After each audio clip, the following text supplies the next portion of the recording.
The hot Lagos sun pounded relentlessly as people hustled through the bustling streets of Victoria Island. People went about their daily activities without noticing the frail figure sitting quietly by the gate of Royal Crest Restaurant, one of the biggest and most expensive restaurants in Lagos. The girl sitting by the gate looked out of place. Dusty slippers, a torn wrapper tied over a faded maternity gown, and a heavy pregnancy that made her look like she was ready to give birth any minute. Her face was smeared with dirt and her hair unkempt. Her name was Chioma Obiora. No one noticed her. Customers walked past her like she was invisible. Security men glanced at her and shook their heads, murmuring, "These beggar again." Inside the restaurant, Olivia, a beautiful waiter, wiped sweat from her forehead as she hurriedly cleared the table. She was hardworking, humble, and soft-hearted. She had grown up in Enugu, raised by a single mother who sold vegetables to pay her school fees. Olivia caught a glimpse of the pregnant girl outside. She had been there all morning. No food, no water, no shade, and obviously in pain. She felt sorry for her. During her short break, she sneaked outside, carrying a takeaway pack she bought with her own money: jollof rice, a piece of chicken, and a bottle of water. She looked around like a thief, knowing very well that Mr. Okoro, the restaurant manager, would skin her alive if he caught her. She bent beside the girl. "Hey, sister, please eat something." The girl looked up, surprised, her lips trembling. "Thank you. God bless you," she muttered weakly. Olivia smiled at her and ran back inside before anyone noticed. What Olivia didn't know was that her small act of kindness was about to change her life forever.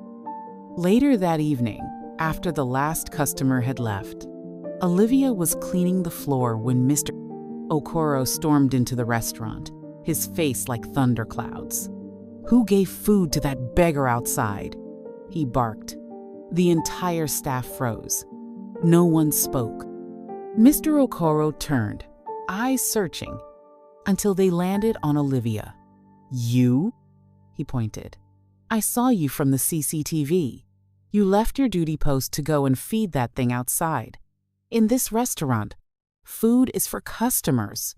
You're here to work, not to play Mother Teresa." Olivia's hands shook. "Sir, but I used my own money."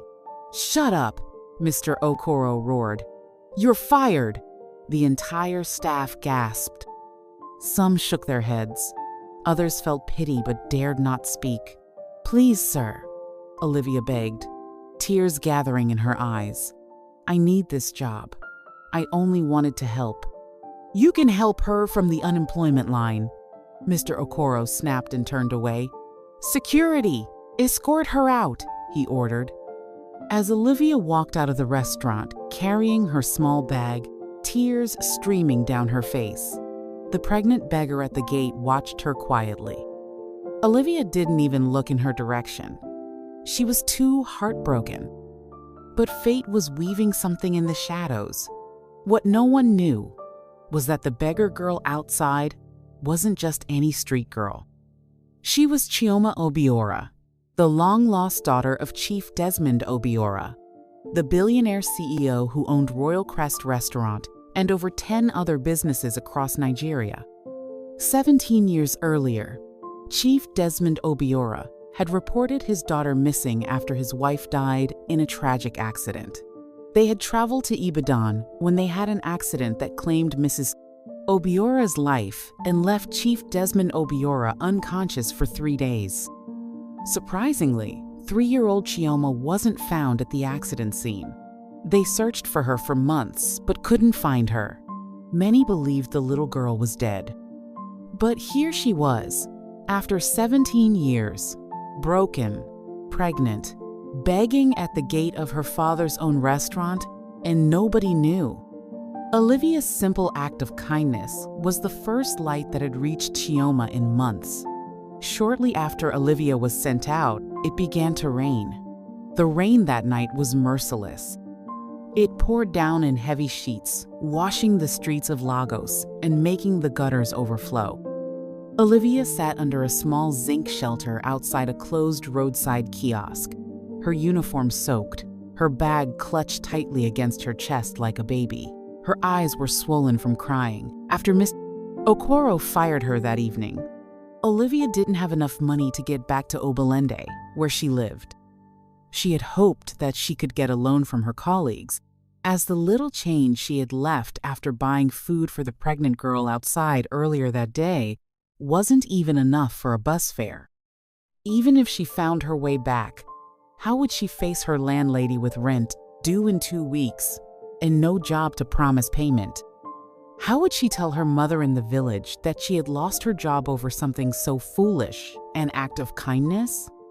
Too ashamed and too confused, she just sat under the small shelter by the roadside, watching the rain fall. She shivered and pulled her bag closer, wondering how the world could be so unfair. All she did was feed a hungry girl. Was that a crime? She thought to herself as she burst into tears again. She sighed and wiped her wet face. Just as she was about to lay her head on her bag, she heard a faint cry. A weak, almost dying voice. Somebody, help. Her eyes darted to the other side of the street, and her heart stopped. It was the same pregnant beggar. She was kneeling on the pavement, both hands holding her stomach, clearly in pain. The rain soaked her thin gown, and she looked like she would collapse any minute. Without thinking, Olivia sprang to her feet and rushed across the road. "Hey, what's happening?" she shouted, kneeling beside her. I think the baby is coming," Chioma whispered, her teeth chattering from the cold. Olivia's heart raced. She had never seen a woman in labor before, but she knew this girl wouldn't survive the night if left that way. "Hold on, please, hold on," Olivia said, looking around helplessly. Cars passed without slowing down. People walked quickly under umbrellas, avoiding the two of them like plague. She had no money, no one to call, but something in her refused to leave this girl there. "Can you stand?" Olivia asked. Chioma shook her head weakly. Olivia gritted her teeth, wiped the rain from her face, and gently lifted Chioma to her feet, supporting her like a sister. Together, they stumbled down the road, Olivia's clothes drenched, her heart pounding. After what felt like hours, they reached a small chemist shop. Olivia banged on the door, shouting, "Please, somebody help!" A middle-aged woman opened the door. "What is it?"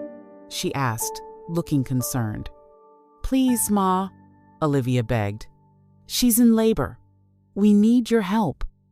The woman looked at Chioma, saw her condition, and without another word, let them in. The next 30 minutes were a blur. Olivia held Chioma's hand, whispering, "You can do it. Don't give up."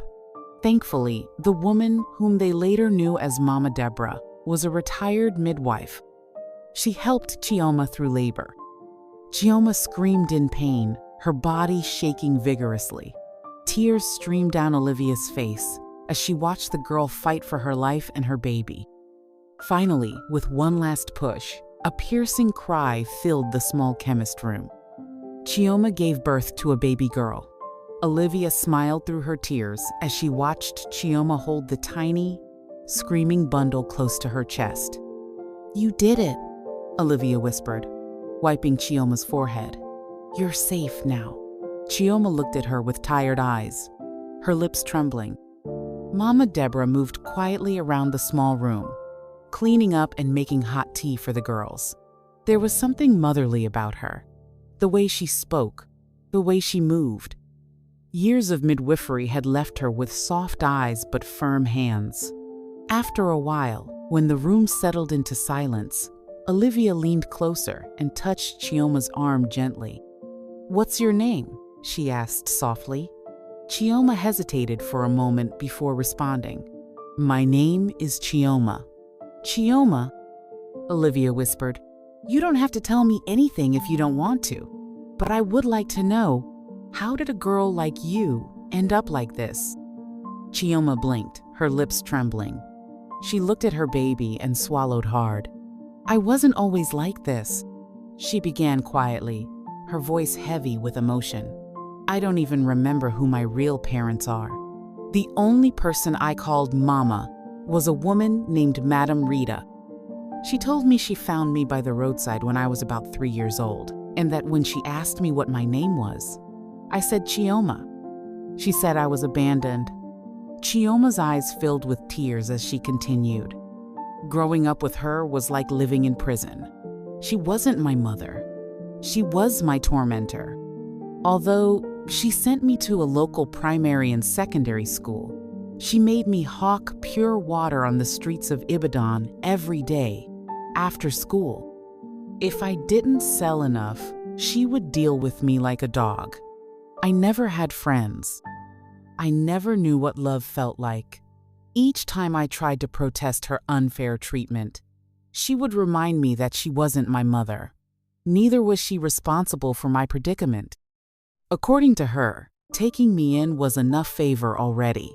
Immediately after my secondary education, everything got worse. I was about 16 years.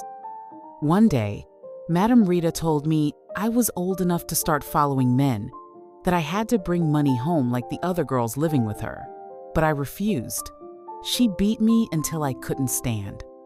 Then she threw me out. I slept under bridges. I begged for food. People spat on me, insulted me, treated me like trash. I was nothing. One day, I met a boy named Chidi. He was the first person who ever smiled at me without asking for anything. He took me in and gave me food. He made me laugh again. I thought he loved me, but when I became pregnant and told him about it, he threw me out and relocated. Just like that. No goodbye.